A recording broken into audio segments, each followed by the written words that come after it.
Jon. Oh dear. I was asked to do something, right. But of course you've just caught me just as I was making the new Doctor Who logo. Oh. What do you think of this attempt, this latest draft? Well, it's horribly embarrassing. Get rid of him. I mean, get rid of it. I think it just speaks Doctor Who.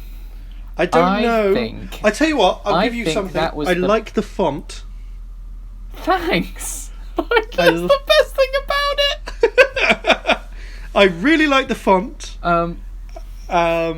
It's inventive, but could really do with not having... and it's iconic. Well, no. Well, his planet needs him. His planet needs him. Okay. How about I delete this and don't save it forever? So, look, this is who we're touching up today. Mm-hmm. What do you think?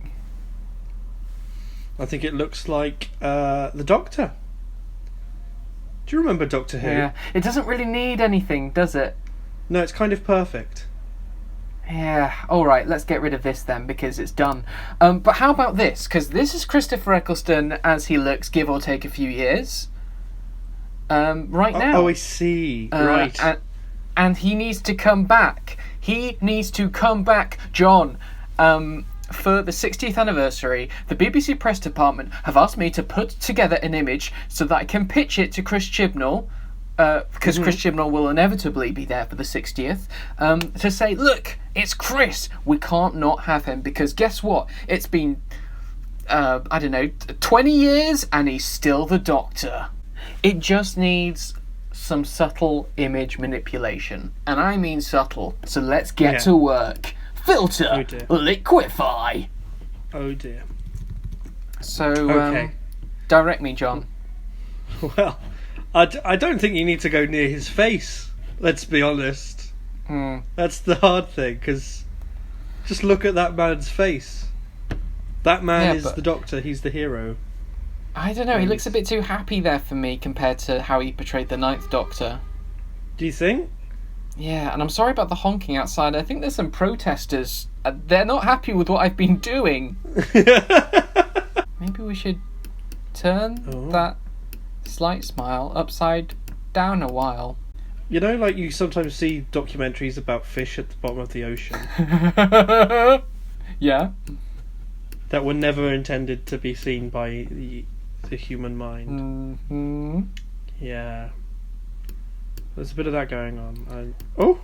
I think he looks a bit like one of those puppets. That's... What, like a... Well, like he looks like a Muppet. Like his head's when he speaks, his head's going to open up. Okay, if you're going for a sad Doctor look, then I suppose you've got to go for the very angry, Time War-ridden Doctor, you know. He's really annoyed because he was just John Hurt. Okay.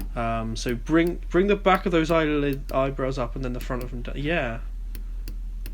Yeah, that's You it. did look what? That's God. actually... Do you know who I'm thinking of now? He actually looks a lot like Gordon from Thomas the Tank Engine. Oh my... Well, maybe when I finish with this image, I could also send it off to whoever's making the inevitable Thomas the Tank Engine motion picture, probably Sony. Is it probably Sony or Warner Brothers, the live-action Thomas the Tank Engine reboot? You want Christopher Eccleston as your Gordon. Yep. Well, Thomas is already taken by James Corden, so anything else I can do here, Jon? Well, I just think you need to make sure his wrinkle lines on his forehead are following that expression that he's putting. Fantastic point. Oh. It's almost forming like a symbol, like a logo on his head, like a V. Like a Wonder Woman symbol or something. So it's...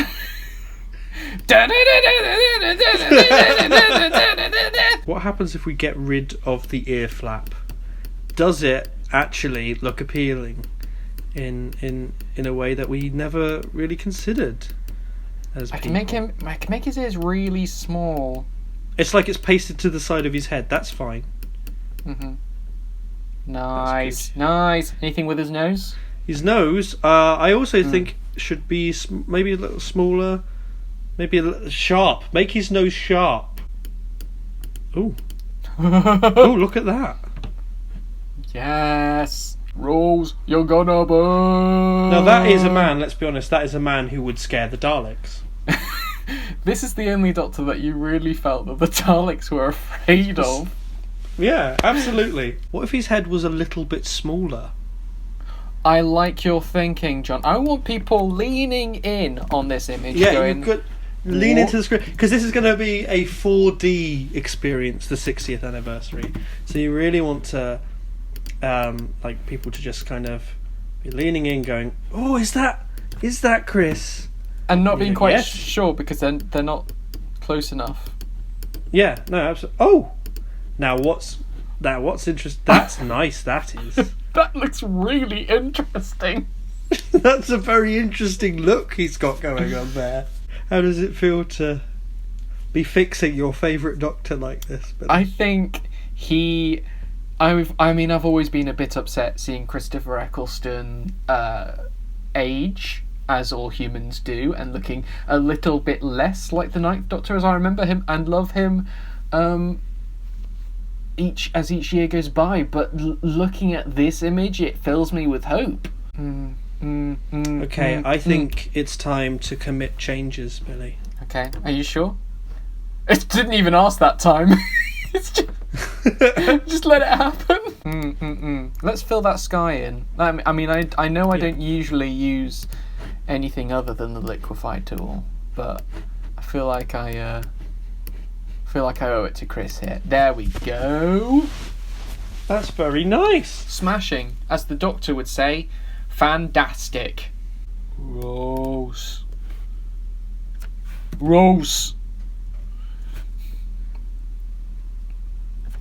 So, Ninth Doctor Adventures coming soon to audio. We can't. How can we top this? You know what you need to do? Send it to the BBC Press Department. Yeah, let's do it. Let's get right on that. And if you follow us on Twitter at FiveWF, and please retweet this as soon as it comes out, because the world needs to see it. Hopefully, if it gets enough retweets, Chris will see it and be like, "Oh my god, I should return to Doctor Who." Or maybe he'll decide, never again. This has just reinforced my attitude. Oh, what a toxic fan base we really are.